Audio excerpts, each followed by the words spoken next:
In 2019, Victor Rivera gave himself a raise. He increased his regular salary of $67,000 to a much higher salary of $306,000 per year. Suddenly, Rivera was living a whole different lifestyle. Rivera's most expensive purchase was his house in Stony Point, New York. Stony Point is a small middle-class town outside of New York City. It's not exceedingly wealthy, but offers some upper-class living for those who can afford it. Rivera's Stony Point mansion cost him $780,000. The castle-like home featured a heated pool, a waterfall, and a 3-car garage. He also purchased a 4-bedroom house in the Poconos Mountains in Pennsylvania.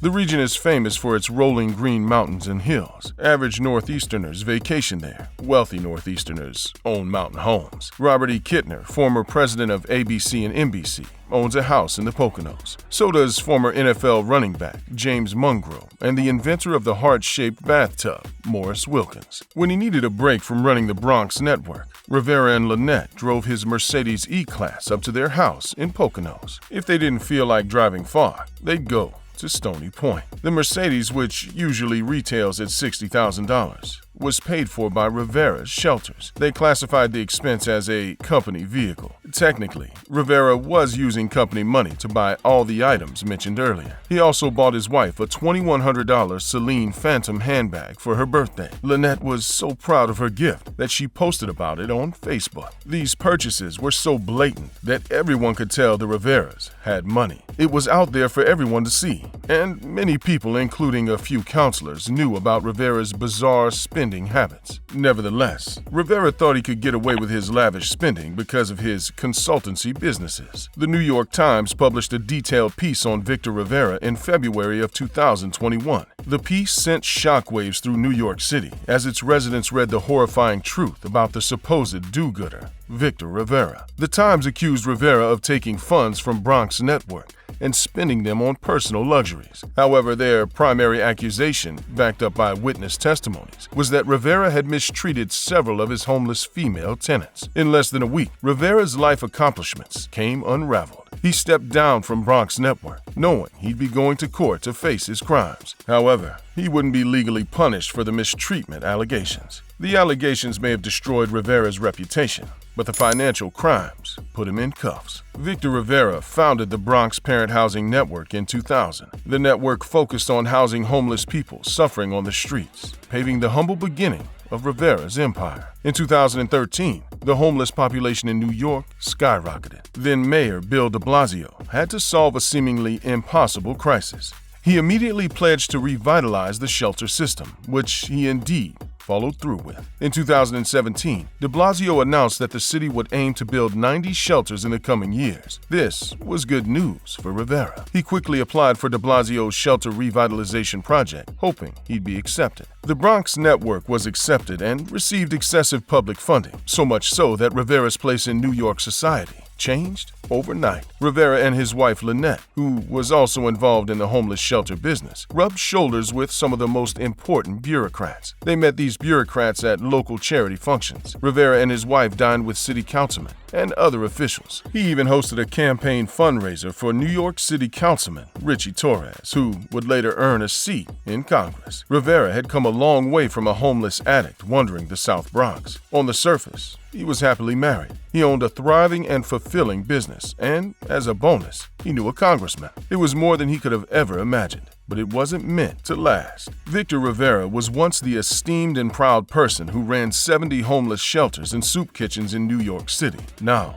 he's a convicted felon after pleading guilty to fraud. Rivera provides most of the details about his early life through interviews. In fact, he loved telling everyone from reporters to podcasters about his rags to riches story. Rivera usually starts his story off with his early childhood, how he grew up in the South Bronx. At age 9, he started selling in his neighborhood streets to make ends meet. However, he sold illegal things for a reason. He wanted to avoid going back to a homeless shelter. This survivalist attitude helped Rivera develop a knack for business. For example, Rivera bought 2 cars before he turned 15. However, he fathered his first child at 15, blaming a drug addiction for his poor choices. Eventually, Rivera's addiction consumed his life and illegal dealing business. It all added up, and Rivera couldn't pay his rent and was forced to live on the streets. He hadn't been homeless since he was a kid. Rivera was arrested one day when an NYPD officer discovered drugs on his person. He spent 1989 and 1990 behind bars after taking drugs while on probation. Rivera's time in prison changed him, he says. Upon his release, Rivera vowed to change his lifestyle and beat his drug addiction.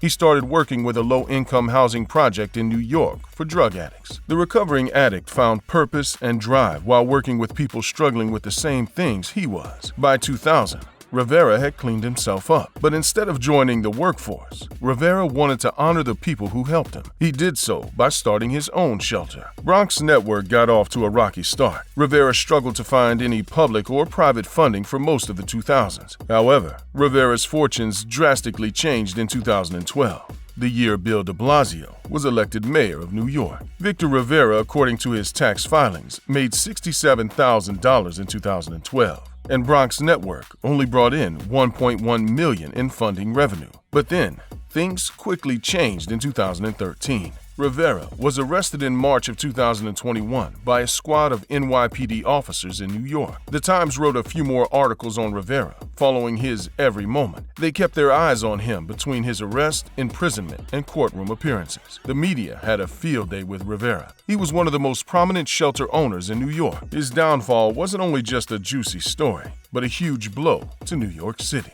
At the time of his arrest, Rivera owned 70 homeless shelters and soup kitchens. Suddenly, all these shelters were confiscated from Rivera after he resigned from Bronx Network. The collapse of the Bronx Network allowed investigators to dig deeper into Rivera's scam, showing them and the public who revered him and how corrupt the shelter emperor truly was. Rivera set up a system that benefited him far more than his homeless tenants, and it all started with public funding. According to records, U.S. Congressman Richie Torres was Rivera's primary fund provider. He helped Rivera obtain at least $1 million in public funds via grants from NYC City Council. These grants are awarded to the council's favorite nonprofit organizations, which, thanks to Torres, was usually the Bronx Housing Network. However, Torres and other local officials didn't vote for Rivera's company out of the sheer goodness of their hearts. From 2010 to 2020, Rivera and his wife donated $35,000 to various local officials, according to campaign finance records. Most of that sum funneled into Torres's campaign, given he was the most powerful and influential politician running at the time.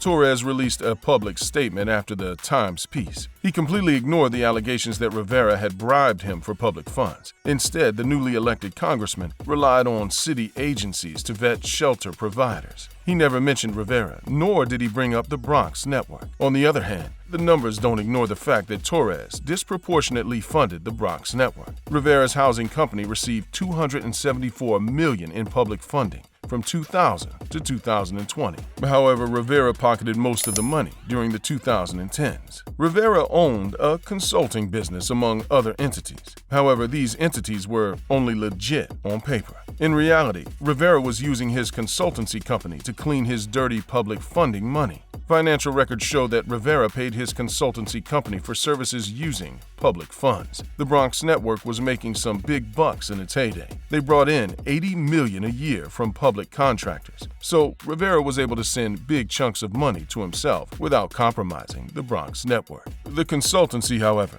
wasn't owned by Rivera, on paper at least. Rivera controlled the companies, but put them under a family member's name. He figured that investigators looking into his financial transactions would only see friendly family-to-family business investments. For the most part, Rivera was right. Hardly anyone noticed what he was doing with their tax money. Then, a few brave ex-tenants and employees came forward and told the truth. Former Bronx Network employee Danielle Dawson received $45,000 from Rivera in November of 2017. The money was given to her for one purpose: to make her stop talking. And she wasn't the only one. From 2017 to 2019, Rivera paid 2 women a combined $175,000. They'd accused Rivera of coercing them into performing highly inappropriate acts. Rivera expected women to do what he wanted at this point in his career. The women he exploited were always under his control in one way or another. Women like Danielle worked for Rivera. They depended on his employment for their livelihood.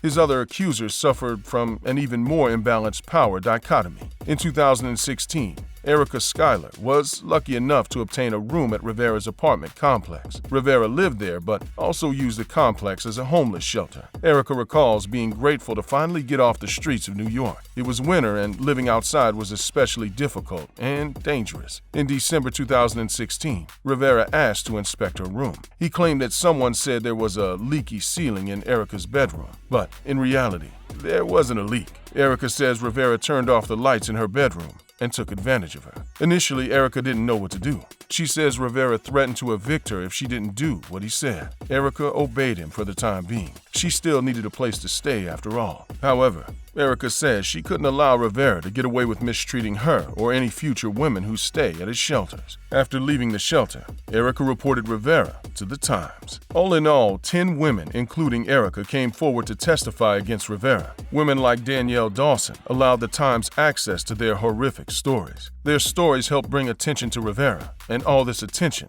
brought in the authorities. New York prosecutors accepted Rivera's guilty plea. He pled guilty to money laundering, honest service fraud, and honest services fraud conspiracy. Each count carries a 20-year maximum sentence. His sentencing is set for May 6, 2022.